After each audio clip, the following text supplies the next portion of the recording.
ආදරය කියන්නේ මේ මිහිමත තියෙන ලස්සනම සොඳුරුම අකුරු හතරක්.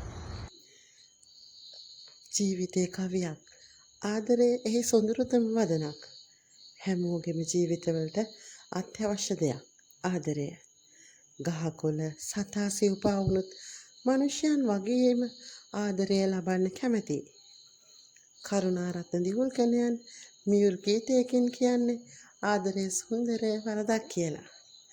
අපි මේ උදා කරගන්න හැම මොහොතක්ම ගත වෙලා යනවා. ඒ හැම මොහොතක්ම අතීතයට එකතු වෙනවා. ඒ අතීතයට එකතු වෙන හැම මොහොතක්ම තවත් කෙනෙකුගේ හිතට මානසික සැනසෙල්ලක් ගෙන දෙන්න පුළුවන් වෙන විදිහට අපිට කටයුතු කරන්න පුළුවන් නම් ඔබත් මමත් හැබෑම උතුම් මිනිසෙක්.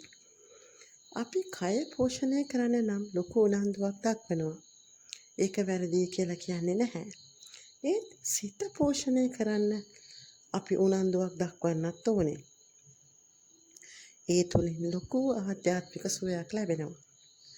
කරුණාව, මෛත්‍රිය, ලෙන්ගතුකම වැනි ගුණ ධර්ම ඇති කර ගැනීම තුළින් අපත් සුවපත් වෙනවා වගේම අප ඇසුරු කරන අයත් සුවපත් කරන්න පුළුවන්.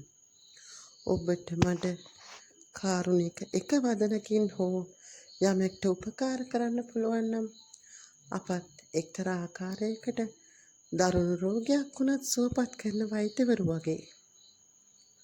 බුදු දහමේදී ආදරය හඳුන්වන්නේ මෙත්තා කියන ගුණයෙන්. තමාට දක්වන හිතවත්කම, ලෙන්ගතුකම සියලු දෙනා කෙරෙහි පතුරවන්න.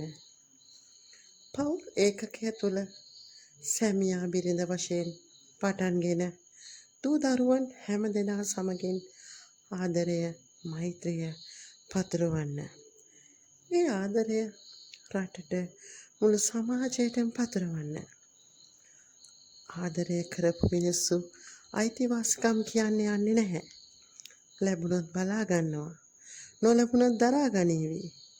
එහෙම නැත්නම් දුරින් ඉඳගෙන ආදරය කරાવી.